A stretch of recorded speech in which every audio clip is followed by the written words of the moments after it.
Good morning, everyone. Welcome back to Rose, Tarot, and Astrology. I am your host, Mel Rose, and this is your daily two-card reading for Sunday, October 22, 2023. How's it going out there, friends? The sun is in its final day in Libra. The moon today is in Aquarius, so those are very airy, intellectual vibes. And Mercury is making a trine with Saturn today. So this is something that has been culminating for a minute or two. It will not last very long because Mercury's aspects generally last only, 1 to 3 days. But Mercury trine Saturn is just like harmony. It's this beautiful moment that we have to really get practical in our thinking and planning. It becomes easy to think constructively. The productivity can really be very good at this time. So take care of business while you can, while it feels easy. Definitely go ahead and do that. And then tomorrow the sun is moving on into Scorpio, and we're entering the heart of autumn. Coming up this Saturday, we have a full moon and lunar eclipse in Taurus. Big, heavy astrology vibes right now, friends. So go ahead and check out Astrology Today if you want to know more about what's happening on a daily basis. And I also do 10-day previews. Okay, so we're going to lay out two cards today. I'm not going to call them anything except what they are. And the first one here is the Hanged Man, or the Hanged One in this deck. So that we don't have to make it necessarily a gendered thing. The Hanged One is, it indicates, first of all, it's a big message card, right? It's major arcana. So it indicates a time of enforced pause. This is a time where maybe you didn't ask to have to wait. Maybe you have a trajectory that you think you're on. You have plans that you're trying to fulfill. But, the Hanged One says, hey, you got hung up somewhere, and you're going to have to wait it out until you are free to move forward again. And that's a-okay because you can just relax. Okay.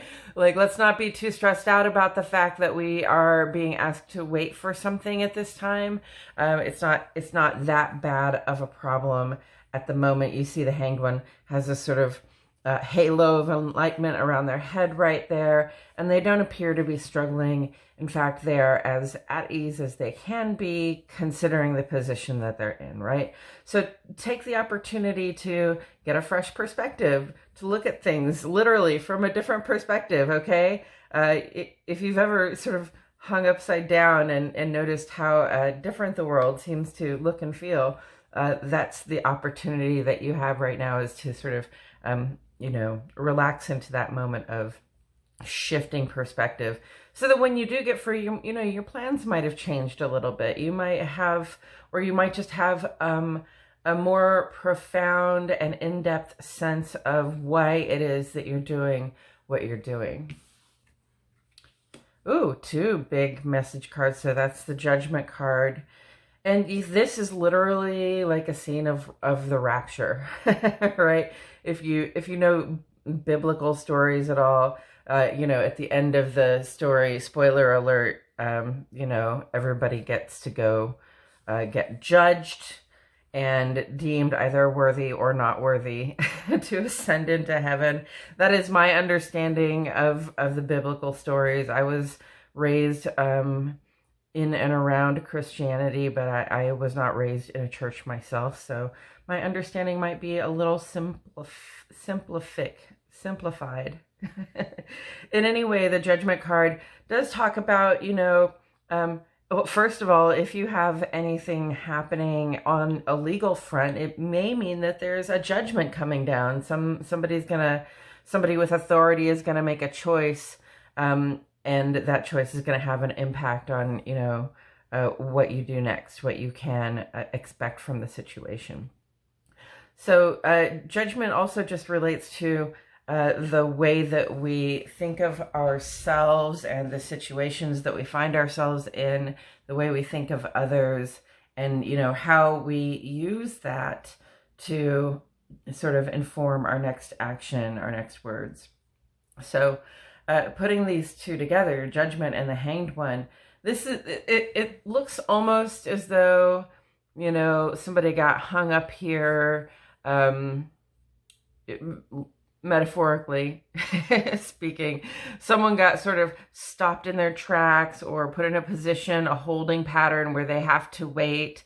And they might not have been very happy about it, but it seems like maybe even there was a legal matter involved, or if there's not a legal matter involved, it's just a matter of waiting for somebody who is in authority to make a decision, right, about what the next steps are. So, you know, your trajectory is not just altered, but it is halted for now until, you know, sometimes we have to relax and wait for the person with the authority, or simply for events to unfold before we get to move forward with the plan that we were already on. So, you know, if you're waiting around for that authoritative voice to speak, first of all, I assume that most of us who watch this are adults, and so I'm going to say, you know, you want to think about who the authority is in your life, okay? Who's your first authority? Who is your second authority? Who is your third authority? And, you know, I may not be a very good person to give advice on this because I've never really been great at being employed by people, but waiting around on somebody else's authority to do what I'm going to do has really always been a challenge for me. So, you know, this is a recommendation that you actually do, you know, hold up and wait for somebody to give you the go-ahead. And it's not just because, you know, that person has authority. We don't wait on you know, a superior's judgment because of, you know, their authority. We wait because they are the person who is, coordinating what it is that we're a part of, and they might need certain things to fall into place themselves before we move forward. So just you know, in that case, you know, mind your own authority, know what it is that you can do, and, you know, definitely take the opportunity to, you know, one of the things you can do is, you know, allow yourself to gain that perspective where, you know, it might seem simple to you to go ahead and take care of a task, but, you know, the person that you're waiting on to give you the go-ahead has other things that need to happen before it's really going to be helpful for you to finish that task. That's what's coming across. And I think that's all I have to say about it today, friends. Thank you so much for joining me. I truly appreciate your presence here. Please like the video, subscribe to the channel, click that notifications bell. I sure do appreciate it. And I'll catch you all tomorrow in the next video.